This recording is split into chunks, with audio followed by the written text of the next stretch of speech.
Hello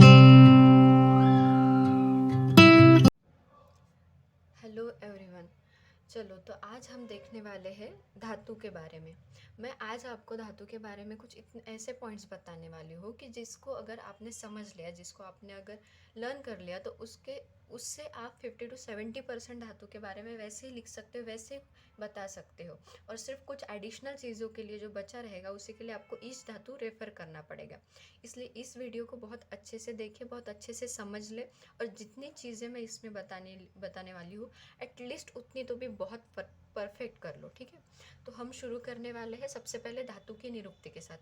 तो कोई भी चीज़ जब हम पढ़ते हैं तो उसका मीनिंग क्या है, उसका अर्थ क्या है, वो हमें जानना बहुत ज़रूरी है। और हम किससे जानते हैं? आयुर्वेदा में निरुक्ति और व्याख्या से। तो सबसे पहले देखेंगे निरुक्ति। निरुक्ति में लिखा है धारणात धातव। धारणात, धारणात मतलब धारण करना। शरीर का जो धारण करके रखता है उसे क्या कहते हैं? हम धातु कहते हैं। दूसरी है उसकी व्याख्या, शरीरे धारणात धातव। यही है, मतलब किसका धारण करने वाला है? वो शरीर का, अब ह्यूमन बॉडी का जो धारण करके रखने वाला है उसे क्या कहेंगे? हम धातु कहेंगे। ओके। देन और एक व्याख्या है दधाति धारयाति शरीर संवर्धकान, सॉरी इसमें शरीर संवर्धकान इति धातु। मतलब क्या? जो शरीर का धारण करने वाला है, जो शरीर का संवर्धन करने वाला है। संवर्धन मतलब वर्धन, शरीर को बढ़ाते रहने वाला है, शरीर के धातु शरीर का पोषण करते रहने वाला है, उसे क्या कहेंगे? हम धातु कहेंगे। ठीक है, तो ऐसे कितने धातु अपने बॉडी में प्रेजेंट है? तो वो क्या है? उसकी संख्या, मतलब बॉडी में 7 धातु प्रेजेंट है। तो वो कौन से? ये एक श्लोक है, इसे लर्न कर लीजिए। देखिए, इसको मैंने विग्रह करके लिखा है। रस अश्रुक मांस मेदो अस्ति मज्जा शुक्राणी धातवः। कौन से? रस, रस धातु। अश्रुक मतलब ही रक्त। थर्ड मांस धातु। फोर्थ मेद धातु। फिफ्थ अस्थि धातु। सिक्स्थ मज्जा धातु। और सेवेंथ शुक्र धातु। तो टोटल कितने धातु है बॉडी में? 7। और इसके पर्याय में क्या आया है? दुष्य। अब दुष्य का मीनिंग क्या होता है? दुष्यंते इति दुष्यः। मैंने इसके पहले दोष के भी कुछ वीडियो डाले थे, तो हम लोगों ने दोष की व्याख्या क्या पढ़ी थी? दुष्यंति इति दोषः। जो शरीर को दूषित करता है वो क्या है? दोष। तो दुष्यंते इति दुष्यः, जो दूषित होता है उसे क्या कहते हैं? धातु। मतलब दुष्य, और दुष्य ये किसका पर्याय है? धातु का। हम लोग मल को भी दुष्य कहते हैं क्योंकि वो भी दोष से दूषित होते हैं और फिर व्याधि की उत्पत्ति होती है, मतलब डिसीज की उत्पत्ति होती है। तो इन ऑल हमने धातु के बारे में कितने पॉइंट्स देखे? धातु मतलब क्या है? शरीर का धारण करने वाला, फर्स्ट। फिर सेकंड, शरीर का संवर्धन, मतलब शरीर का वर्धन, संवर्धन और पोषण। और थर्ड, जो दूषित होता है ऐसा वो दुष्य, मतलब जो खुद दूषित होता है, वो किसी को दूषित कर नहीं पाता पर खुद किसी दोष के वजह से दूषित हो जाता है, उसे क्या कहते हैं? हम धातु कहते हैं। तो ये 3 पॉइंट्स धातु के बारे में याद रख लेना। ठीक है, उसके बाद है उसके स्थान। मतलब कोई भी धातु आए तो ये पॉइंट के वाइज पहले कवर करना, उसके बाद जो एडिशनल पॉइंट है वो भी मैं आपको आखिरी में बता दूंगी। तो सबसे पहले उसके स्थान देखते हैं। अभी सातों जो भी पॉइंट्स हम देखने वाले हैं वो सातों धातु के हिसाब से हम देखेंगे। तो सबसे पहले रस, रक्त और शुक्र, ये तीनों को मैंने साथ में लिया है क्योंकि ये सभी ही संपूर्ण शरीर में रहते हैं। देखिए, रस और रक्त और शुक्र, कोई भी आयुर्वेदा का टॉपिक या फिर कोई भी आयुर्वेदा की थिंग जो आयुर्वेदा ने बताई वो एग्जैक्टली मॉडर्न में उसका ट्रांसलेशन नहीं है, वो सिर्फ हम को रिलेट कर सकते हैं। तो रस को और रक्त को किससे रिलेट कर सकते हैं? ब्लड से, लिम्फ से। और शुक्र से तो रिलेट ही नहीं कर सकते। शुक्र मतलब सिर्फ मेल में उत्पन्न वाला सीमेन या फिर स्पर्म, ऐसा बिल्कुल नहीं है। वो फीमेल में भी रहता है, जो गर्भ उत्पादन के लिए रिस्पॉन्सिबल होता है, शरीर के सभी पोषण के लिए इम्पोर्टेंट होता है, तेज के लिए इम्पोर्टेंट होता है, हर्ष के लिए इम्पोर्टेंट होता है, वो है शुक्र। तो ये तीनों धातु का है, संपूर्ण शरीर में है। उसके बाद इसका कुछ स्पेसिफाइड अभी संपूर्ण शरीर में है, पर उसमें भी किसमें बहुत स्पेसिफिकली देखा जाता है। तो रसा मिलता है सीरा, मांस और त्वचा में। त्वचा मतलब स्किन, मांस मीन्स मसल्स से कोरिलेट कर सकते हो, और सीरा मतलब वेन्स। कंफ्यूज मत होना, सीरा मतलब वेन्स, धमनी मतलब आर्टरीज, ऐसे रिलेट कर सकते हैं। नहीं तो हमेशा हम क्या करते हैं, सीरा मतलब आर्टरी ऐसा करते हैं, नहीं। सीरा मतलब क्या है, when. Sira means veins. Then रक्त का भी स्थान सीरा बता है, शुक्र का, रुशन और संपूर्ण शरीर। रुशन ये मेल जेनेटर ऑर्गन के हिसाब से बताया है, और संपूर्ण शरीर। उसके बाद मांस और मेद। मांस और मेद कहाँ मिलते हैं, त्वचा के अंडर। अरे यार, मांस कहाँ है, त्वचा के अंडर, मतलब below beneath skin. Okay, and अस्थि, अस्थि को कवर करके जो है, मतलब मीन्स अस्थि को जिसने कवर किया है, और बिलो द स्किन जो है उसे क्या कहेंगे हम लोग, मांस और मेद। उसके बाद अस्थि। अस्थि कहाँ आएगी फिर, मांस और मेद के नीचे, जो मांस और मेद के नीचे है वो अस्थि। उसके बाद मज्जा। मज्जा कहाँ है, हम सब लोग बोन्स पढ़ते हैं, बोन्स में जो लॉन्ग बोन्स है उसमें मेडुलरी कैविटी रहती है, और वो कैविटी में बोन मैरो रहता है। ये हम मॉडर्न के हिसाब से पढ़ते हैं। वैसे ही एक स्निग्ध धातु अस्थि के अंदर रहता है, ये आयुर्वेदा में बताए, उसी को क्या कहते हैं हम, मज्जा धातु। देन आफ्टर उसके सामान्य स्वरूप, मतलब वो कैसा दिखता है, वो कैसा है, उसके गुण क्या है, ये उससे क्लियर हो जाएगा। तो रस, रक्त और शुक्र ये कैसे है, द्रव है। द्रव मतलब लिक्विड। ओके, और अस्थिर है। अभी हमने क्या पढ़ा कि वो संपूर्ण शरीर में है। संपूर्ण शरीर में है मतलब वो इधर से उधर जाते ही होंगे, मतलब वो स्थिर है क्या, नहीं, मतलब वो क्या है, अनस्टेबल है। Okay, then after mouse. Mouse कैसा है, हमने इसे किससे कोरिलेट किया है, मसल्स से। मसल्स कैसे, घन है, वो स्थिर है, वो घूमते रहते हैं क्या, नहीं, वो स्टेबल रहते हैं, और मृदु है। माउस कैसा है, मृदु है। मसल्स कैसे फील होते हैं, मृदु फील होते हैं। मृदु मतलब क्या, सॉफ्ट, जैसे स्पंज कैसा होता है वैसे, वो मृदु। उसके बाद मेद और मज्जा। मेद कैसा है, ये भी घना है, ये भी स्थिर है, और ये स्निग्ध। मेद और मज्जा का स्पेशल गुण है स्निग्धता, वो शरीर को स्नेहन करने का काम करता है। उसके बाद अस्थि। अस्थि कैसी, घना। हाँ, घना मतलब सॉलिड, अगर किसी को नहीं समझता होगा, सॉलिड। स्थिर मीन्स स्टेबल, एंड कठिन, वो बहुत हार्ड है। ओके, ये उसके हो गए सामान्य स्वरूप। देखिए, मैं आपको बार बार बता रही हूँ, मैं सातों धातु का एक साथ ले रही हूँ। इससे क्या होता है, हमें कोई भी कंफ्यूजन नहीं होता, किसका क्या पॉइंट है ये हमें याद रहता है। इसलिए आप भी इसको ऐसे याद करिए। उसके बाद धातु पोषण का धातु पोषण कैसे होता है, मतलब अगर धातु शरीर में है तो उसकी कहीं से तो भी उत्पत्ति होनी चाहिए, वो किसी तो भी अंश से उसका पोषण होना चाहिए, राइट। तो धातु का पोषण दो तरीके से होगा, एक आहार रस के द्वारा, और दूसरा पूर्व धातु के धातु से। तो आहार रस से कैसे होगा, देखिए, सबसे पहले मैं श्लोक पढ़ूंगी, उसके बाद उसका मीनिंग बताऊंगी। पुष्यन्ति तु आहार रसात रस रुधिर मांस मेद अस्थि मज्जा शुक्र ओजंसी। चरक सूत्र स्थान में ये क्रम बता है, मतलब पुष्यन्ति तु आहार रसात, आहार हमने ग्रहण किया, उससे आहार रस की उत्पत्ति हो गई, जाठर अग्नि ने कार्य किया और आहार रस की उत्पत्ति। आपको अग्नि पॉइंट अगर क्लियर नहीं होगा तो बता देती हूँ। बॉडी में सबसे मेन अग्नि है जाठर अग्नि, जो हमने आहार ग्रहण करने के बाद वो जो उस पर कार्य करती है, और उसके बाद आती है धात्वाग्नि, जो हर एक धातु के पोषण के लिए आती है, और आती है पांच भूतों की पंच महाभूताग्नि, ये भी शरीर के पोषण के लिए उस महाभूत का घटक लेके शरीर का उस महाभूत के घटक को निर्माण करता है। ओके, देन अब इस आहार रस से किसकी उत्पत्ति हो रही है, फिर अभी जाठर अग्नि ने आहार पे कार्य किया, आहार रस की उत्पत्ति हुई पहले तो। फिर ये आहार रस में सभी धातु के पोषण अंश होंगे, मतलब रस धातु का पोषण अंश, रक्त धातु का पोषण अंश। तो उस पोषण अंश से फिर रस की, उसके बाद रुधिर की, उसके बाद मांस की, मेद की, अस्थि मज्जा शुक्र, ऐसे उत्पत्ति होगी, और सबसे आखिरी में ओज की। ठीक है, मैंने बहुत बार आपको बताया कि आयुर्वेदा में कोई भी क्रम ऐसे ही उन्होंने नहीं बता दिया है, उसके लिए कोई रीजन होता है, कोई इंपॉर्टेंस होता है उस क्रम का।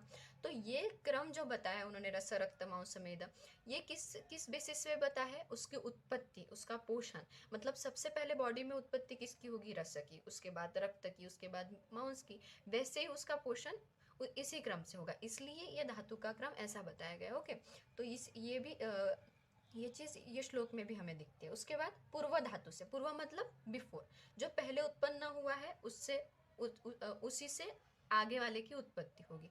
जैसे अगर बॉडी में पहले रस उत्पन्न हो गया तो रस से फिर रस से कुछ पोषक अंश निकलेगा और रुधिर मतलब रक्त की उत्पत्ति होगी। अब ये कैसे, ये मैं आपको आगे बताती हूँ। पहले आप सिर्फ समझ लीजिए कि आहार रस, आहार से रस, रस से रक्त एंड ऑल। ओके, देन अब ये जो 7 धातु उत्पन्न हुए, मैंने आपको अभी बताया सबसे मेन अग्नि कौन सी है, जाठराग्नि। हम लिख ही लेते हैं। सबसे पहली कौन सी, जाठराग्नि। देन सप्त धातु की 7 धात्वाग्नि, और उसके बाद 5 महाभूतों की 5 धातु की 5 महाभूतों की अग्नि। ओके, 5 महाभूत अग्नि, ये सब अग्नि हो गए। तो अब 7 धातु है, उसकी 7 अग्नि होनी चाहिए। तो वैसे फिर रस की रस धात्वाग्नि, उसको हम रसाग्नि भी बोल सकते हैं। रक्त की रक्त धात्वाग्नि, उसको हम रक्ताग्नि भी बोल सकते हैं, एंड ऑल। और एक बहुत इंपॉर्टेंट चीज़ है, ये बहुत ही इंपॉर्टेंट है कि जब धात्व अग्नि कम हो जाएगी बॉडी में, अगर धात्व अग्नि किसी कारण से कम हो गई तो फिर उस धातु की वृद्धि होगी, और अगर वो धात्वाग्नि बढ़ गई तो उस धातु का क्षय होगा। अब आप बोलोगे अगर धात्वाग्नि कम हुई तो धातु की वृद्धि कैसे होगी, सही है। तो ये देखते हैं हम। अभी मैंने अभी आपको क्या बताया, देखिए जब पचन होता है बॉडी में, जब डाइजेशन चल रहा है, पचन हो रहा है, तो वो 2 पचन क्रिया से होता है, एक स्थूल एक सूक्ष्म। तो स्थूल में क्या होगा, अभी हमने कोई भी आहार लिया, कोई भी आहार लेने के बाद उस पर क्या होगा, सबसे पहले जाठराग्नि कार्य करेगी। जाठराग्नि ने कार्य करने के बाद उससे क्या उत्पन्न हुआ, आहार रस, इस पे कार्य हो गया। मतलब ये लार्ज मॉलिक्यूलर सब्सटेंस था, इसका स्मॉल मॉलिक्यूलर सब्सटेंस में कन्वर्जन हो गया। अब इसमें कुछ धातु पोषक के अंश है, मतलब रस का पोषक अंश, रक्त का पोषक अंश, मेद का पोषक अंश। फिर इस रस पोषक अंश से धातु की उत्पत्ति होने वाली है। तो अभी आ गए हम सूक्ष्म पचन पे। तो सूक्ष्म पचन में क्या होगा, इसमें हम क्या कार्य करेगी, धात्वाग्नि कार्य करेगी। तो फिर अब इस पोषक अंश पे धात्वाग्नि ने कार्य किया तो उससे क्या उत्पन्न होगा, एक सार भाग, एक किट्ट भाग। सार मतलब प्योर, जो प्योर सब्सटेंस फॉर्म हो, जो अपने बॉडी के लिए हितकारक है, जो अपने बॉडी के लिए नेसेसरी है वो। और किट्ट मल मतलब वेस्ट मटेरियल। बॉडी में ये सूक्ष्म पचन में ये दोनों उत्पन्न हुए। अब इनमें से जो सार भाग है, ये सार भाग ने क्या किया, इसका और पचन, इसका दोनों रूप में कन्वर्जन होता है, एक स्थूल और एक सूक्ष्म। ये जो सार हुआ, इसमें जो स्थूल जो लार्ज क्वांटिटी में उत्पन्न होता है वो क्या होता है, धातु और उपधातु। जो हम पढ़ रहे हैं वो धातु उत्पन्न हुए, और उसी के कुछ उपधातु है जो हम आगे देखने वाले, वो स्थूल लार्ज क्वांटिटी में उत्पन्न होते हैं। और सूक्ष्म में क्या बनता है, पर धातु का पोषकांश। पूर्व मतलब क्या बोला था मैंने, बिफोर वाला, पहले वाला। पर मतलब क्या, आगे वाला। मतलब रस, अगर हमने एग्जाम्पल लिया रक्त का, तो रक्त के लिए पर धातु कौन होगा, रस रक्त मांस। ओके, तो मांस क्या हो गया, पर धातु हो गया। और रक्त के लिए पूर्व धातु कौन होगा, रस। ठीक है, तो पर धातु का पोषक अंश बनेगा। मतलब अभी मैं आपको क्या बता रही थी, यही कि धातु की उत्पत्ति कैसे होती है, एक आहार रस से और दूसरी पूर्व धातु से। तो इसी तरीके से फिर ये जो पोषक अंश अभी यहाँ पे उत्पन्न हुआ है वो आगे जाके अगला धातु का निर्माण करेगा। ओके, पॉइंट क्लियर है। तो हमने अभी क्या देखा, पहले आहार आया, आहार से जाठराग्नि ने कार्य किया, उससे आहार रस उत्पन्न हुआ। फिर आहार रस का जो पोषक अंश था वो उस रस के पास गया, उस धातु के पास गया, और उसने फिर वो धातु की उत्पत्ति की। तो ये पोषण का अंश जो है, इसके लिए भी आयुर्वेदा ने 3 न्याय बताए हैं। मैं उसका भी video as soon as possible, जितना जल्दी पॉसिबल हो सके डाल दूंगी, वो भी आप देख लीजिए। तो ये फिर धातु की उत्पत्ति हुई। ओके, तो फिर अभी मैंने आपको जो बताया था कि अगर धातु अग्नि डिक्रीज हुई है, कम हुई है, तो धातु बढ़ता है, राइट। तो अभी हम एग्जांपल लेंगे। तो अगर रक्त धातु की रक्ताग्नि कम हो गई तो रक्त धातु की क्या होगी, वृद्धि होगी। और अगर ये अग्नि बढ़ गई तो ये धातु का पचन बहुत होने लग जाएगा, और बहुत पचन होने से कारण ये धातु का क्या हो जाएगा, क्षय हो जाएगा। ओके, तो मतलब धातु अग्नि इतनी इम्पोर्टेंट है, बहुत माइन्यूट तरीके से हमें हर चीज़ देखनी पड़ती है, वो जाठर अग्नि के साथ धातु अग्नि भी। ओके, देन आफ्टर हर धातु का एक श्रेष्ठ कर्म है, मतलब एक पर्टिकुलर उसका कार्य है जो बहुत इम्पोर्टेंट है। तो ये श्लोक अगर आपने हर धातु के इसमें भी लिखा तो भी चलता है, या फिर एक वर्ड में उसका कार्य एक्सप्लेन हो जाता।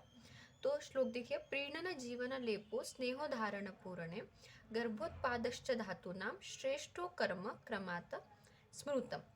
ठीक है, कोई भी श्लोक लर्न करने वक्त क्या कीजिए, हर शब्द का विग्रह कीजिए, हर शब्द को अलग अलग कीजिए, और हर लाइन को 2 पार्ट में डिवाइड कीजिए। जैसे देखो, अभी प्रीणन जीवन लेपो एक साथ पढ़ लिया, इसको 5 बार पढ़िए।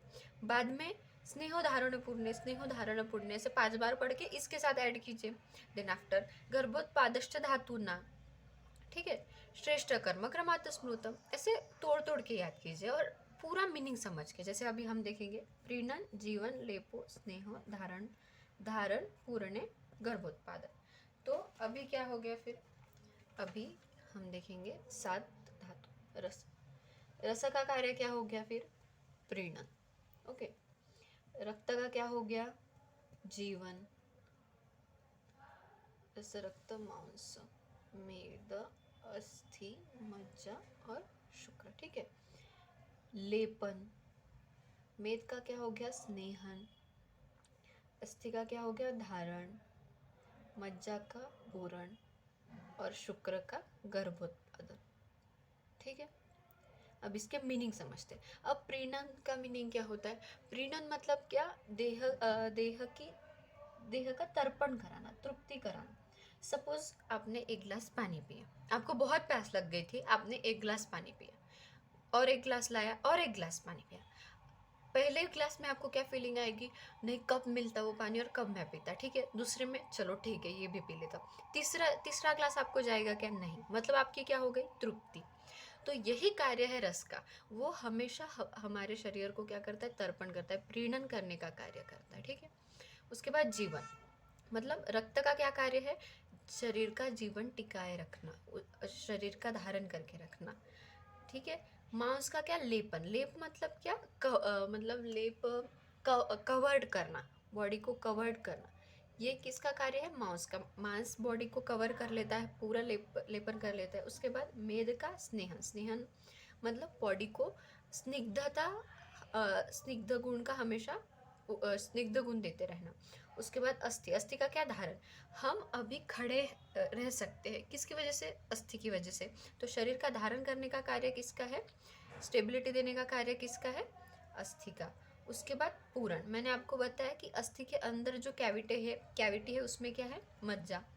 तो अस्थि के अंदर वो पूरण करने का कार्य किसका है, मज्जा का। और शुक्र का गर्भोत्पादन, मतलब न्यू बर्थ, गर्भ का उत्पादन करना, फिटस की उत्पत्ति करना, ये किसका कार्य है, शुक्र का। ये हो गए इसके सभी के श्रेष्ठ कार्य।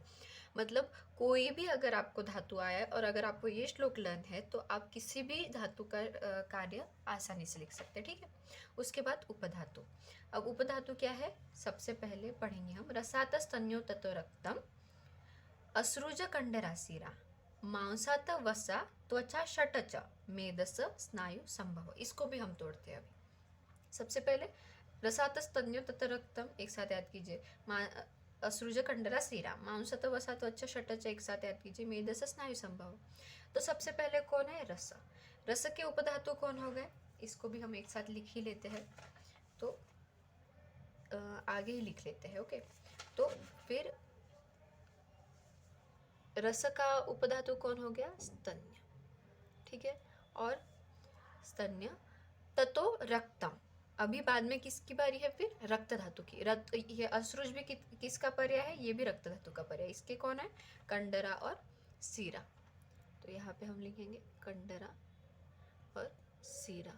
उसके बाद मांसात वसा त्वचा षटच, मतलब वसा और षट त्वचा, ये किसके हो गए, मांस के। ये श्लोक चरक विमानस्थान ने आया और चरक ने स्किन के सिक्स लेयर बताए, इसलिए षट त्वचा। ओके, देन आफ्टर मेदस स्नायु संभव। मेद का क्या है? स्नायु। अब चरक संहिता में इसी चारों के उपधातु बताए हैं, और ये जो है ना अस्थि मज्जा शुक्र, इसके उपधातु चरक संहिता में नहीं आए हैं, पर शारंगधर संहिता में इसके उपधातु आए हैं। अस्थि का दंत, उसके बाद मज्जा का केश और शुक्र का ओज। ओज, ठीक है, ये उसके उपधातु शारंगधर संहिता में आए, इसलिए आप भी रेफरेंस याद रखिए, और अगर आप उपधातु लिखते हैं तो मेंशन कीजिए कि ये शारंगधर संहिता में आए हैं। उसके बाद अभी 2 पॉइंट बचे, धातु मल और सार। तो अभी धातु का मल हमने जो पढ़ा था यहाँ पे पोषक अंश में, कि एक सार होता है, एक मल उत्पन्न होता है, तो वो धातु का मल कौन सा है? इसको देखिए, कफ पित्त मलखेषु प्रस्वेदो नखरोमच स्नेहो अक्षित्वक विषम ओज धातुना क्रमशः मलः। मतलब रस का क्या हो गया? कफ।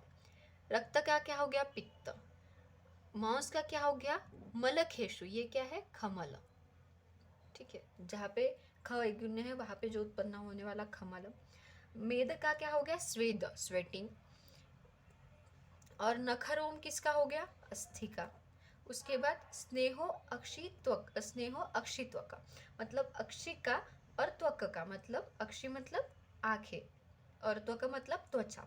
इनका स्नेह, इनका जो ऑयल सिक्रेशन है वो किसका मल हो गया? मेद का। उसके बाद विषम ओज, ओज किसका हो गया? शुक्र का। अब आपको अगर कुछ आइडिया होंगी ओज के बारे में, तो हमने क्या पढ़ा है कि ओज क्या है? सर्वधातु का सार है। तो आप बोलोगे कि भाई मल ये कैसे है, राइट?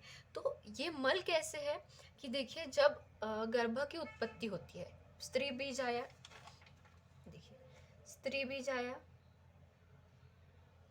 प्लस शुक्र बीज, इससे क्या होता है? विथ आत्मा, मतलब हम आयुर्वेदा में आत्मा को तो लेते ही है, विथ आत्मा गर्भ की उत्पत्ति हो गई। अब इस गर्भ में जो ओज उत्पन्न होता है, ये मल के हिसाब से लिया है, क्योंकि इसमें श्रेष्ठ कौन है? गर्भ है। तो जो श्रेष्ठ भाग है हम उसको सार बोलते हैं। तो एज कंपेयर टू गर्भ, इस गर्भ ये क्या हो गया? फिर मल हो गया। इट इज नॉट एग्जैक्टली मल, मीन्स वेस्ट मटेरियल। ओके, मतलब मैं बोल रही हूँ कि अगर ये मल है मतलब it is only waste, it is not right. Okay, कि ये सिर्फ सिक्रेट होते हैं। ये भी मैं आपको हर धातु जब पढ़ाऊंगी तब बताऊंगी कि इसको मल क्यों कहा है। ये सिर्फ उस धातु के स्रोत से बाहर निकलते हैं, उससे उत्पन्न होते हैं, इसलिए ये मल है। It is just only waste, ऐसा इसका मीनिंग बिल्कुल नहीं है। ठीक है, इसलिए गर्भ के कंपेयर्ड में ओज थोड़ा हीन है, इसलिए उसको वाग्भट, ये अष्टांग अष्टांग संहिता का श्लोक है, तो इसलिए आचार्य वाग्भट ने उसको मल कहा होगा। वेस्ट मटेरियल है इसलिए मल नहीं। ठीक है, उसके बाद है सार। सार की डेफिनेशन क्या है? विशुद्ध तरह धातु सार उच्चते। विशुद्ध, विशेष शुद्ध, जो धातु का बहुत विशेष शुद्ध पार्ट है उसको हम क्या कहेंगे? सार। मतलब अगर उस धातु के ये लक्षण हैं, मतलब वो बहुत शुद्ध है। ओके, तो उस धातु का सबसे अच्छे गुणों से अगर वो युक्त होगा तो उसे हम क्या कहेंगे? सार। हर धातु के सार लक्षण है, ये हम सबको याद करने पड़ते हैं। तो इसके साथ पूरा हमारे धातु के most of the points cover हो जाते हैं। ये आप अच्छे से याद कीजिए, इससे पूरा धातु कवर्ड हो जाएगा। और एक बार अभी आप इसका स्क्रीनशॉट निकाल लीजिए।